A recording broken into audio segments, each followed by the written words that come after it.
Mao Sun Wen Fu Van Nin Palace, a sacred place hidden amidst the majestic mountains, adorned with the ancient and mysterious features of Taoism. Inside the main hall of Tamthan, the dim light of flickering candles spreads, casting shadows on the three revered Tamthan statues.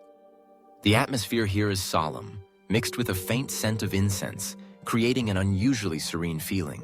In front of the three saints statue, an old Taoist priest with silver hair, wearing a gray Taoist robe, sat cross-legged, silently chanting. His face was kind but stern, his deep eyes seeming to hold a lifetime of cultivation and experience. Opposite him was a young man of about 20, tall and thin, with a handsome face that nonetheless exuded laziness and a carefree attitude. The young man did not sit properly, but leaned back, half lying, half sitting on the soft woolen mat, his eyes absent-mindedly gazing up at the temple ceiling. The old Taoist master gently glanced at his disciple, his voice warm but unable to hide a hint of reproach. "My child."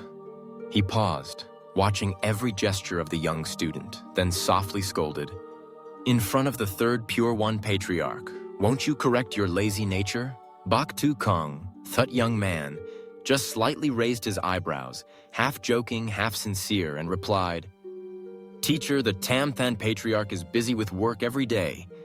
They won't blame me for such a small matter." As he spoke, he lazily waved his hand, as if everything in the world was as light as a feather.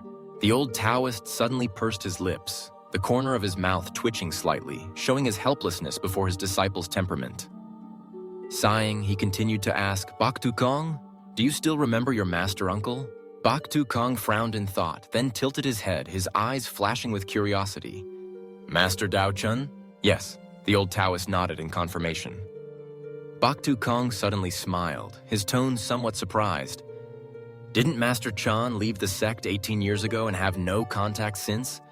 Why are you asking about him?" Even though Dao Chun left when Bak Tu Kong was only 4 years old, the memories of that monk still remained deeply engraved in his mind. He was a free-spirited Taoist priest who often taught him strange things about the world outside Mao Sun. The old Taoist looked at his disciple, his eyes thoughtful. "Although he has left the sect, he is still my junior brother." He gently continued, "I heard that he recently appeared in the Hangzhou area, Bai Zikong. Go find him for me." Bak Tu Kong raised his head, his eyes flashing with surprise, then asked, "So what happens after finding Master Dao Chun?" The old Taoist priest did not answer immediately, but quietly turned his gaze toward the main hall, looking out to the distant horizon where the faint blue mountain ranges stretched on. Perhaps he was reminiscing about the distant past or contemplating something deep within his heart. After a moment, he slowly spoke. "As for what happens next, wait until you find him, then we'll figure it out." That answer left Bak Tu Kong speechless, feeling as if his teacher did not quite trust his abilities. But in his teacher's eyes, Bak Tu Kong also sensed both expectation and a hidden worry. The old Taoist priest seemed to suddenly remember something and added, "Ah, that's right. After arriving in Hangzhou, you can try going to this place. There might be clues there, and you can also stay there." Then he took a small piece of paper from his sleeve and handed it to Bak Tu Kong. On it was clearly written an address. Hangzhou Tianzhu Mountain. Bak Tu Kong took it, read carefully, and memorized the address. In his mind, the image of Thien Truc Mountain appeared faintly, like a mystery waiting ahead. Next, the old Taoist priest searched through his sleeve again, then solemnly took out a small object and presented it before Bak Tu Kong.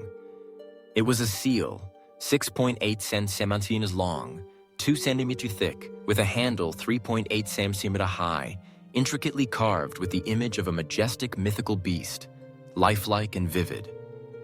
The light from the candle shone on it, highlighting the ancient and solemn lines of the seal. At that moment, Bak Tu Kong opened his eyes wide, unable to hide his astonishment, and exclaimed, "The 9 elder immortal seals!" Excitement mixed with doubt was clearly visible on the young man's face, his voice trembling. "Master, are you planning to pass the 9 elder immortal seals to me?" The atmosphere in the hall seemed to freeze. The eyes of the master and disciple met, on one side, expectation, on the other, a mix of confusion and emotion. Outside, gentle breezes swept by, carrying the scent of the mountain forest, as if testifying to a new turning point in Bak Kong's life. The road ahead was hazy, but with the master's trust and the 9 Immortal seal in hand, Bak Kong knew he would have to face many challenges and perhaps also mysteries awaiting him in distant places.